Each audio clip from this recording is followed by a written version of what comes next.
منافقین کے دو گروہ ہو گئے۔ ایک گروہ ایسا جس نے کلمہ پڑھا ہے لا الہ الا اللہ محمد رسول اللہ صلی اللہ علیہ وسلم، لیکن دل میں اتنا پکا ہے کہ وہ نہ ماننے والا، اور وہ اس کی مثال عبداللہ ابن ابی کی ہے، آخر دم تک نہیں مانا۔ تو اس کے لیے قرآن مجید نے رسول اللہ صلی اللہ علیہ وسلم کی موجودگی میں ایک مہر لگائی ہے، صم بکم عمی فہم لا یرجعون۔ لیکن ایک دوسری قسم کا منافق ہے، کلمہ تو اس نے پڑھا ہے، لیکن جب آمادگی ہوتی ہے، آسانیاں ہوتی ہیں، تو پھر دین پر عمل کر لیتا ہے، نماز پڑھ لیتا ہے، روزہ رکھ لیتا ہے، دین پر عمل کرنا شروع کر دیتا ہے،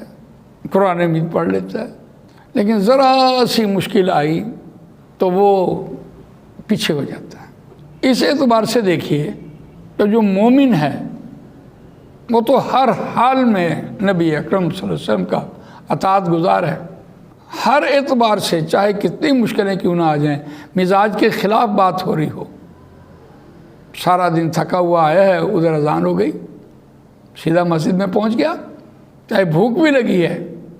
تھکا ہوا بھی ہے، لیکن اللہ نے بلایا۔ ایک کیفیت یہ ہے۔